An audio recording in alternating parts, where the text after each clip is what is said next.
যিনি বিষ্ণু প্রিয়ার পরাণ বধূ,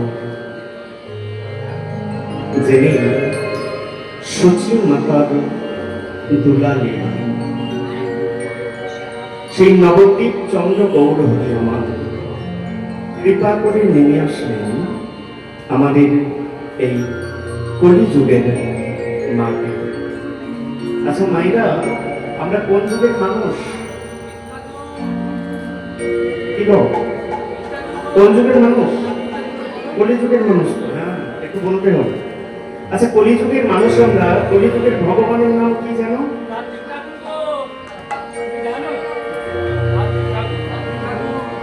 কি গো, কলিযুগের মানুষ আমরা, কলিযুগের ভগবানের নাম কি? একটু বলো। হ্যাঁ, কেউ বলছে গোরা। আচ্ছা, আমি যদি বলি গৌরাঙ্গ, ভুল হবে? হবে না। আচ্ছা, আমি যদি বলি নিমাই, ভুল হবে? তাও হবে। আচ্ছা, আমি যদি বলি শ্রীকৃষ্ণ চৈতন্য মহাপ্রভু, ভুল হবে? তাও হবে না। কলিযুগের ভগবান তার অনেক অনেক নাম, যে নামই রাখতে পারে। আচ্ছা, এত তো নাম বললাম, বলো তো দেখি কলিযুগের মানুষ আমরা গৌর সুন্দর। এই যে এত এত নাম বললাম, কলিযুগের ভগবানী গৌর সুন্দরের ওই আধার কার্ডে কি নাম লেখা ছিল?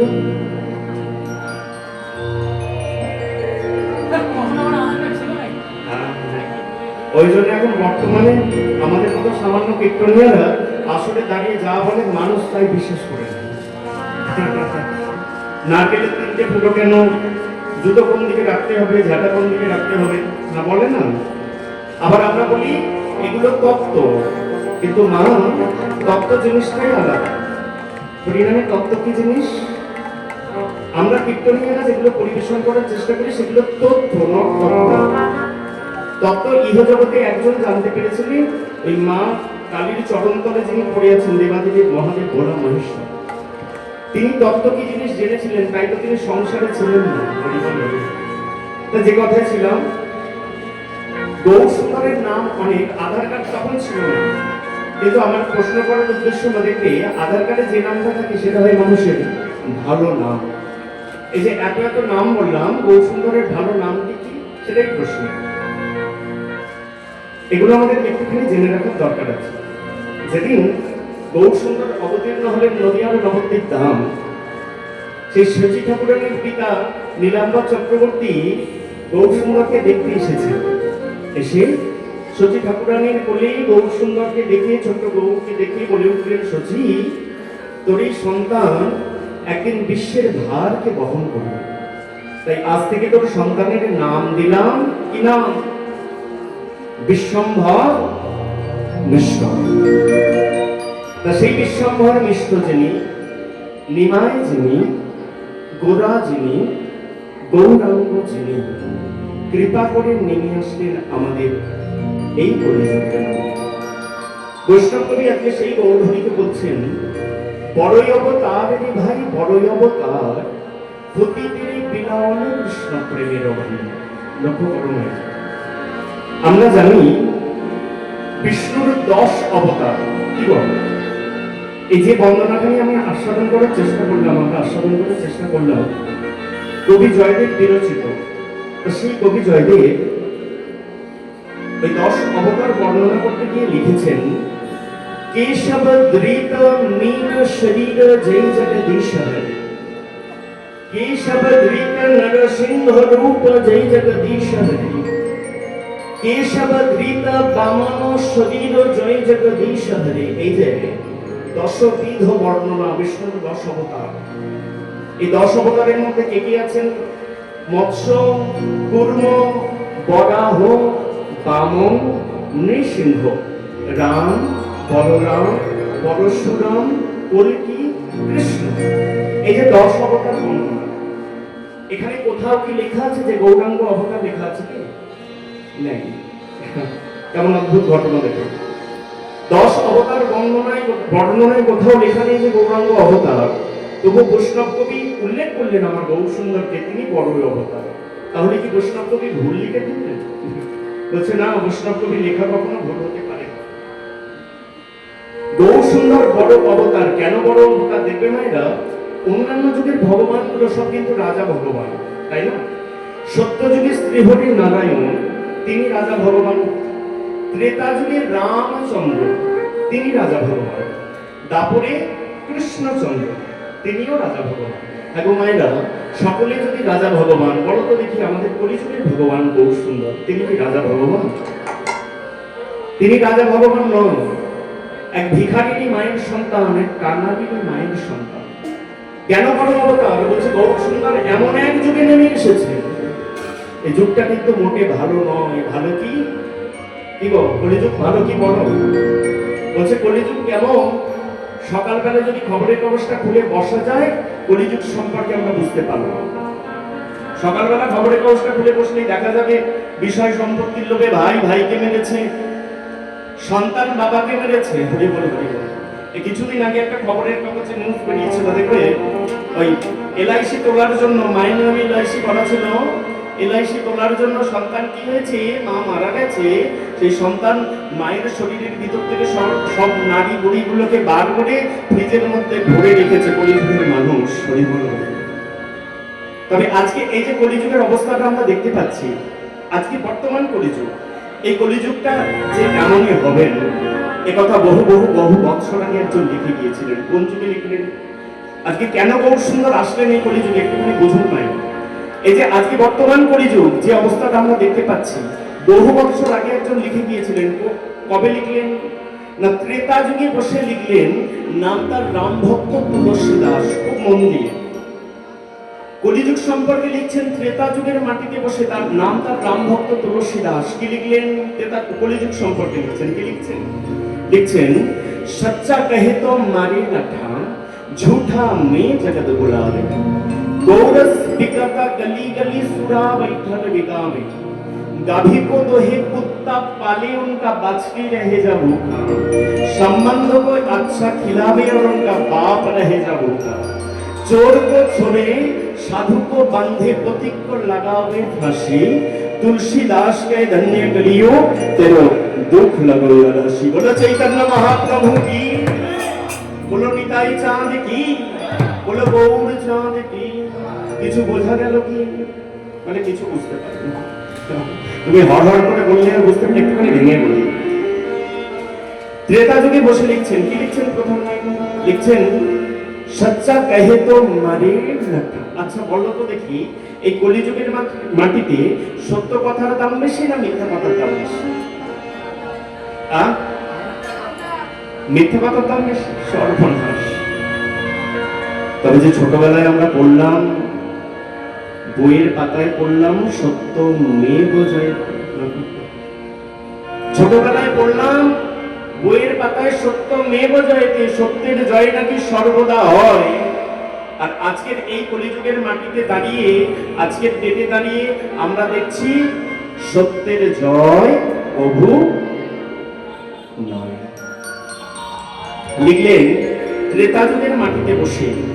প্রথম লাইনটা লিখছেন, সচ্চা কহে তো মারি রাখা। মায়েরা, আমরা যদি কলিযুগের মাটিতে সত্য পথে চলতে চাই, সত্য কথা বলতে চাই, সত্য পথ অবলম্বন করতে চাই, হয়তো দেখা যাবে শেষ পর্যন্ত পিঠে লাঠির বাড়ি পর্যন্ত এসে পড়েছে। তাহলে কলিযুগটা চলছে কেমন ভাবে? ওই যে পরের লাইনে লিখলেন, ঝুঠা মে জগৎ বুলাবে। এই কলিযুগের মাটিতে যে যত বেশি বেশি বর্তমানে মিথ্যে কথাটা বেশি বলতে পারবে, যে বেশি বেশি সত্যের সঙ্গে মিথ্যা মিশ্রণ করতে পারবে, কলিযুগের মানুষের, কলিযুগের মাটিতে সেই মানুষের দামটা যেন দিনে দিনে একটু বেশি বেড়ে যায়। লিখলেন কোন যুগে? ত্রেতা যুগের মাটিতে বসে লিখলেন, কলিযুগের মাটিতে মিলে গেল প্রথম কথা। দ্বিতীয় লাইন লিখছেন, গৌরস বিকাতা গলি গলি সুরা बैठल। আচ্ছা মায়েরা, গৌরস মানে জানো? গৌরস মানে খুব ছোট্ট করে যদি আমরা খুব সহজে যদি বলি, গৌরস মানে হচ্ছে গরুর দুধ। আচ্ছা বলো তো দেখি, গরুর দুগ্ধ বিক্রয় হয় কেমন ভাবে? দেখেছো তো কেমন ভাবে? বাড়িতে বাড়িতে সাপ্লাই দিয়ে যায় তো। তোমাদের দিকে কি ওই টিফিন বক্সে করে দিয়ে যায়, বোতলে করে দিয়ে যায়, না প্যাকেট সিস্টেম? এখন আর বোতলে করে কোথাও সিস্টেম নেই, সব প্যাকেট সিস্টেম হয়ে গেছে। হ্যাঁ, মাদার ডেয়ারি, হরিবল হরিবল। দেখবে ওই দুগ্ধ বিক্রয় হয়, দেখবে ওই বেল বাজিয়ে বাজিয়ে বাইকে করে আমাদের ঘরে ঘরে এসে সাপ্লাই দিয়ে যায় দুধ। আবার আমরা যদি না ঘরে থাকি, দেখবে গ্রিলের ভেতর দিয়ে গড়িয়ে দিয়ে যাবে ভিতরে। ভেবে দেখো, আমরা সকলে জানি দুধ খেলে আমাদের শরীরে পুষ্টি হয়, ভিটামিন মিনারেলস। দুধ হচ্ছে সুষম পুষ্টিকর খাদ্য, আমরা ছোটবেলায় পড়েছিলাম। যেটা খেলে আমাদের উপকার, সেটা বিক্রয় হয় ঘরেতে ঘরেতে, গলিতে গলিতে গিয়ে, তবুও $2 দাম নেই, মানে তোমার দুধে জল বেশি। আর যে জিনিসটা খেলে মানুষের অপকার হয়, অর্থাৎ সুরা। সুরা কেমন হয়? সুরা মানে জানো এরা, মানে ওটা হরিসভায় না বলাই হয়। দেখবে সুরা বিক্রয় হয় কেমন ভাবে? ওই একটা লণ্ঠন জেলে জঙ্গলের মধ্যে বা পাহাড়ের চূড়ায় যদি বসে, কলিযুগের মানুষ জানে ওটা খেলে আমার অপকার হবে, জানি ওটা খেলে আমার লিভারটা তাড়াতাড়ি ড্যামেজ হবে, হসপিটালে ভর্তি হতে হবে, তবুও কলিযুগের মানুষ ওই সেই জায়গায় গিয়ে বেশি বেশি ভিড় করে। অর্থাৎ কলিযুগের মানুষ জানে যেটা করলে আমার উপকার হবে, কলিযুগের মানুষ সেটা করে না। কলিযুগের মানুষ জানে যেটা করলে আমার অপকার হবে, কলিযুগের মানুষ সেইটাই বেশি বেশি করে। লিখলেন কোন যুগে? ত্রেতা যুগে বসে লিখলেন, আর কলিযুগে একটা একটা করে মিলে যাচ্ছে। গাভী, পরের লাইনে কি বলছে? পরের লাইনে বলছে, গাভী কো দোহে কুত্তা পালে উনকা বাছরি রহে যাব উনকা। আচ্ছা মায়েরা, কারো বাড়িতে গাভী মাতা আছে? কারণ নেই না? এখন আর নেই। হরিবল হরিবল, আগে ছিল অনেকের বাড়িতে। বলছে গাভী কো দোহে, দেখবে যখন ওই গাভীর মাতার বাছুরি হয়, ছোট বাছুরি, কখনো লক্ষ্য করে দেখবে ওই বাছুরিটা খুব দুরন্ত হয়ে যায়, একবার এইখানে একবার ওইখানে একবার সেইখানে, খুব দুরন্ত হয়ে যায়। এবার যে গাভী মাতার মালিক, সে কি করে? ওই বাছুরিটাকে বেঁধে রাখে। কেন বেঁধে রাখে? জানে যে ওই বাছুরি যদি বেশি বেশি দুগ্ধ পান করে নেয়, তাহলে আমি ওই দুগ্ধটা বিক্রয় করতে পারবো না, আমার ব্যবসা ভালো চলবে না, তাই বাছুরিটাকে বেঁধে রাখে। হয়তো দেখা যাবে সেই দুগ্ধটা দহন করে বিক্রয় হচ্ছে কোনো শহরের কোনো 3তলা বিল্ডিং। আর এখন মানুষের থাকার জায়গা নেই, প্রত্যেকটা আমরা বাড়িতে একটা করে অ্যালসেসিয়ান দামি ব্রিডের কুকুর পুষে রেখেছি, আবার লিখে দিয়েছি কুকুর হইতে সাবধান। মানুষের থাকার জায়গা নেই, কুকুর আমরা একটা করে পুষেছি, লিখে রেখেছি কুকুর হইতে সাবধান। বলছে গাভী কো দোহে কুত্তা পালে, হয়তো দেখা যাবে ওই গাভীটাকে দহন করে বিক্রয় হচ্ছে কোনো শহরের কোনো 3তলা বাড়িতে, আর সেই 3তলা বাড়িতে পোষা আছে কোনো দামি ব্রিডের অ্যালসেসিয়ান কুকুর। অর্থাৎ যে বাছুরির দুগ্ধ পাওয়ার কথা, সেই বাছুরি দুগ্ধ পেল না, পেল কে? পেল ওই বড় বাড়ির কোনো অ্যালসেসিয়ান কুকুরটা। তাই বলছে গাভী কো দোহে কুত্তা পালে উনকা বাছরি রহে যাব উনকা। পরের লাইনে বলছে সম্বন্ধ কো আচ্ছা খিলাবে আর উনকা বাপ রহে যা ভুকা। এই কথাটা কাদের উদ্দেশ্য বললো জানো? বলছে যার পাবার কথা সে পায় না, যার পাবার কথা নয় সে পায়। কাদের উদ্দেশ্যে বললো? বললো এই কলিযুগের হতভাগ্য হতভাগিনী বাবা মা গুলোকে উদ্দেশ্য করে। কোন মায়ের একটা সন্তান, কোন পিতামাতার একটা সন্তান, কোন পিতামাতার দুটো সন্তান, কোন পিতামাতার 3টে, কোন পিতামাতার 4টে, কোন পিতামাতার 5টা। কলিযুগের বাবা মা গুলো ভেবে দেখো তো, সন্তানগুলোকে মানুষ করতে গিয়ে তারা এতটুকু শান্তি রাখে না, রাখে কি? কোন বাবা মা ছোটবেলার শখ আহ্লাদগুলো হয়তো পূরণ হয়নি, অনেক অল্প বয়সে বিয়ে হয়ে গেছে, তাদের সন্তানকে দিয়ে শখ আহ্লাদগুলোকে পিতামাতাগুলো পূরণ করতে চায়, আর সেই সন্তানগুলোকে মানুষ করতে গিয়ে এতটুকু শান্তি রাখে না। কেউ রাখে কি? সর্বস্ব দিয়ে সন্তানগুলোকে মানুষ করে, আর সেই সন্তানগুলো যখন মানুষের মতো মানুষ হয়, কেউ হয় উকিল, কেউ হয় ব্যারিস্টার, কেউ হয় ডাক্তার, কেউ হয় ইঞ্জিনিয়ার, আর যখন মানুষের মতো মানুষ হয়, সেই সন্তানগুলোই ওই বাবা মাকে নিয়ে ভাগ বাটোয়ারা শুরু করে।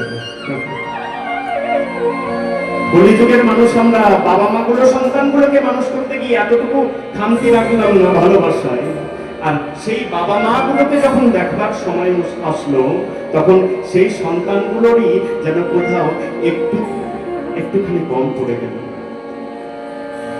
তাই যদি হতো, আমরা যদি কলিযুগের প্রত্যেকটা সন্তান যদি বাবা মা গুলোকে ভালোভাবে ভালোবাসতাম, ভালোভাবে যত্ন করতাম, তাহলে ভেবে তো দেখো আজকে এই যে এত এত বৃদ্ধাশ্রম গড়ে উঠেছে সমাজের বুকে, এত এত বৃদ্ধাশ্রম, আমরা উন্নত হয়েছি, আমরা শিক্ষিত হয়েছি, আমরা এডুকেটেড হয়েছি, কিন্তু আজকে এই যে এত এত বৃদ্ধাশ্রমের রমরমা, ভেবে দেখো তো, যদি আমরা সঠিকভাবে সন্তানরা বাবা মাগুলোকে যদি সঠিকভাবে দেখতাম, সঠিকভাবে ভালোবাসতাম, তাহলে এই যে এত এত বৃদ্ধাশ্রম কি গড়ে উঠতো না? বৃদ্ধাশ্রমগুলোকে তো তালা পড়ে যেত, তাই না? কিন্তু পড়ছে কি? দেখবে বৃদ্ধাশ্রমে কোন যিনি ভ্যান চালান, যিনি খেটে ইনকাম করেন, তার বাবা মা যায় না, কোনোদিন যায় না। দেখবেন যার বাপ, যিনি ডাক্তার, যিনি ইঞ্জিনিয়ার, যিনি ব্যারিস্টার, যিনি মাস্টার, অর্থাৎ উচ্চ শিক্ষায় শিক্ষিত যারা, তাদের বাবা মারা থাকবে বৃদ্ধাশ্রমে বিয়ে। আজকে বাবা মা গুলোর জায়গায় আমরা বড় আলাদা হয়ে গেছি। এখনকার দুর্গাপূজার প্যান্ডেলের বাজেট হয়েছে কয়েক লক্ষ থেকে কয়েক কোটি টাকা। কি বল? কলকাতায় কে কে ঠাকুর দেখতে যাও, একবার হাত ধরে দেখাও তো দেখি। সবাই যায়। দেখবে কলকাতায় দুর্গাপূজার প্যান্ডেলের বাজেট হচ্ছে কয়েক লক্ষ থেকে কয়েক কোটি টাকা, একটা প্যান্ডেলের বাজেট দুর্গাপূজা। সেই প্যান্ডেলে পূজিত হচ্ছে মাটির দুর্গা প্রতিমা। প্যান্ডেলে পূজা হচ্ছে মাটির দুর্গা, আর ঘরে আমার রক্ত মাংসের দুর্গাটা দুবেলা দুটো ভাত পায় না, নয়ন জলে বুক ভাসায়। বলো তো ওই মা দুর্গা কি আমাদের পূজা গ্রহণ করবে? বলছে মানুষ পুজিস তোরা মাটির প্রতিমা। কথাটা একটুখানি মন দিই। বলছে মানুষ পুজিস তোরা মাটির প্রতিমা, বাবা মাকে তো কেউ বুঝিস না। প্রতি মার মাঝে প্রতি মা বিরাজে, তাও তো কেউ বুঝিস না। প্যান্ডেলে পূজা হচ্ছে মাটির দুর্গা, ঘরে আমার রক্ত মাংসের দুর্গাটা দুবেলা খাওয়ার অভাবে চোখের জলে বুক ভাসাচ্ছে। বলো মা পূজা গ্রহণ করবে? করবে না।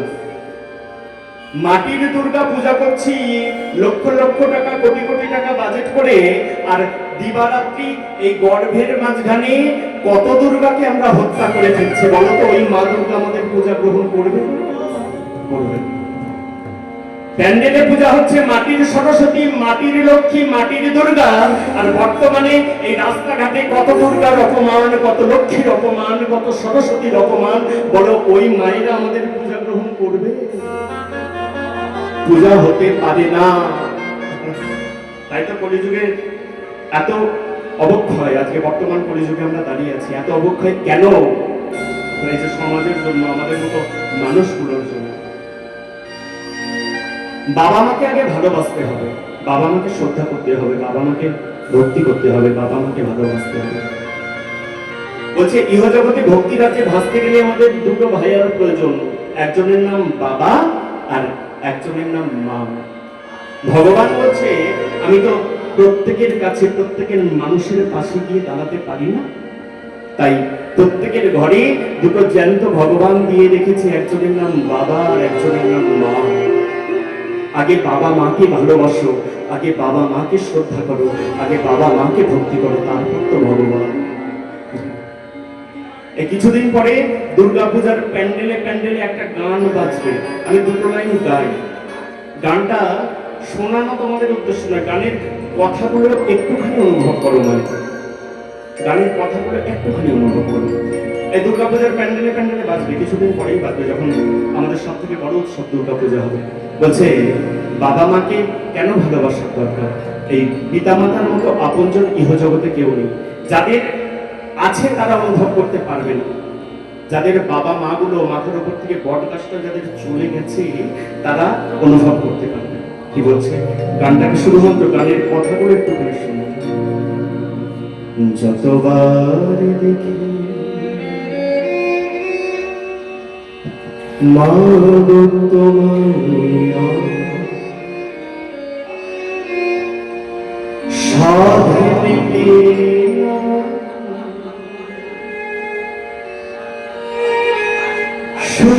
তোমায় দিলে। সবাই বলে ভগবান সুন্দর, তবু হবে না তো সুন্দর তোমার থেকে। যতবার দেখি মা গো তোমায়। কি গো মা, অনুভব করো যাদের বাবা মা গুলো এখনো বেঁচে আছে, যাদের চলে গেছে তারা অনুভব করতে পারে বেশি করে।